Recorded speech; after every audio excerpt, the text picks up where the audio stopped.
बहुत ही दुर्भाग्यपूर्ण है।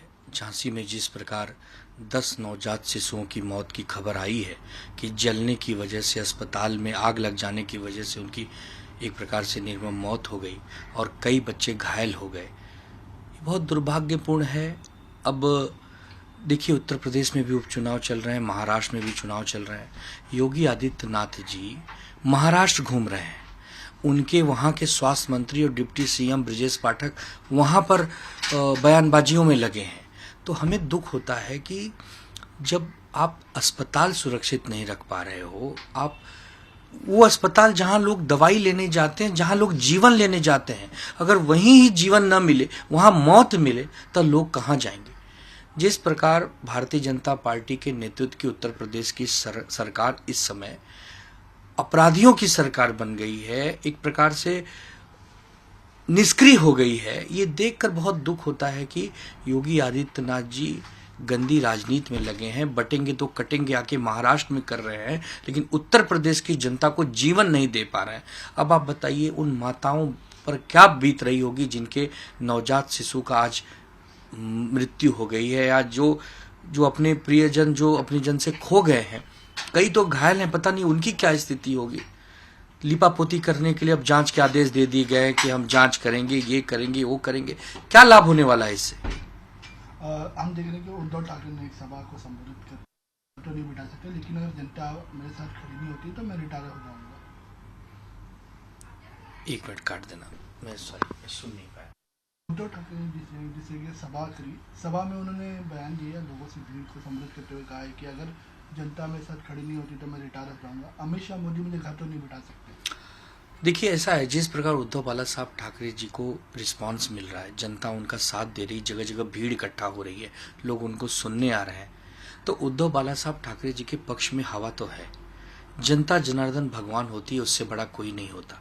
अगर वो कहेंगे कि जनमत हमें नहीं मिल रहा, जनादेश हमें नहीं मिल रहा, तो भी हम काम करेंगे, तो भी हम घर नहीं बैठ पाएंगे, क्योंकि अंततः हम पक्ष में हो चाहे विपक्ष में, हमें जन सेवा ही करनी है।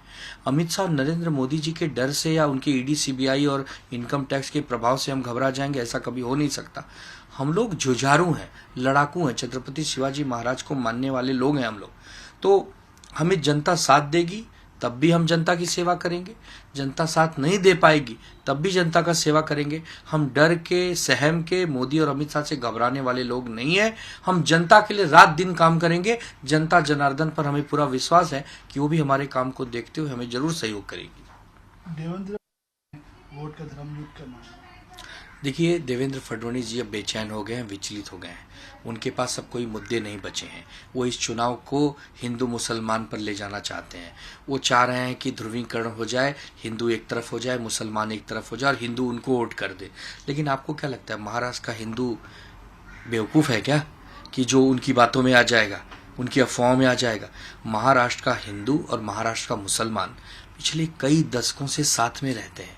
छत्रपति शिवाजी महाराज को मानने वाला हिंदू और मुसलमान है यहाँ का। यहाँ पर बटेंगे कटेंगे नहीं चलता। यहाँ पर अगर आप नारे देंगे कि एक रहेंगे तो आप सेफ रहेंगे, तो फिर कौन एक नहीं है, कौन सेफ नहीं है? देवेंद्र फडणवीस जी को ये पता चल चुका है कि वो सरकार में नहीं आ रहे हैं। वो पूरी तरह से उनके पैर के नीचे से जमीन खिसक गई है। इसके लिए देवेंद्र जी आजकल अनाप शनाप बयानबाजी कर रहे हैं और उनका साथ उन्हीं की बी टीम MIM दे रही है, जो अकबरुद्दीन ओवैसी और बैरिस्टर शमसुद्दीन ओवैसी जिस प्रकार जहर उगल रहे हैं महाराष्ट्र में आकर, तो देवेंद्र फडणवीस जी को लाभ पहुंचाने का काम कर रहे हैं। तो मुसलमान पहचान चुके हैं MIM को और हिंदू पहचान चुका है भाजपा को। इसके लिए हिंदू मुसलमान ने महाविकास आघाड़ी के साथ जाना पसंद किया है और हमें पूरा विश्वास है कि हाथ का पंजा, तुतारी और मशाल, ये तीनों मिलके इस बार ये जो कुकर्मी और महाभ्रष्ट सरकार है महायुति की, इसने जो अंधेरा फैला रखा है, इस अंधेरे को मशाल उजाले में तब्दील करेगी। वही अजित पवार जी ने भी कंफर्म किया कि उन्होंने कोई मीटिंग अटेंड नहीं की, मेरी जबान से शायद मिस्टेक से निकल गया।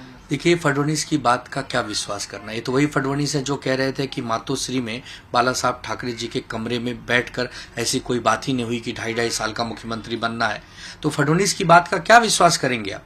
और दुनिया को पता है कि गौतम अडानी और नरेंद्र मोदी जी बहुत अच्छे मित्र हैं। जब गुजरात में वो मुख्यमंत्री हुआ करते थे तब से उनका संबंध है। तो ये जो दिशा गुल करने का काम बीजेपी और उनके सहयोगी कर रहे हैं, और अजीत दादा पवार की स्थिति तो महायुति में बहुत बुरी हो गई है। उनको तो देखकर उल्टियां आती हैं महायुति के नेताओं को। तो अजीत दादा पवार तो इनके बटेंगे कटेंगे भावना से सहमत भी नहीं है।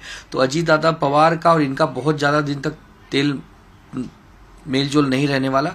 हमें लग रहा है कि अजीत दादा पवार चुनाव के पहले ही इनसे नाराज होकर फूफा जी की तरह मुंह फुला के न बैठ जाएं। जो अब तक खबरें आ रही कि अजीत दादा पवार और देवेंद्र फडणवीस में लगातार मनमुटाव बढ़ते ही जा रहा है।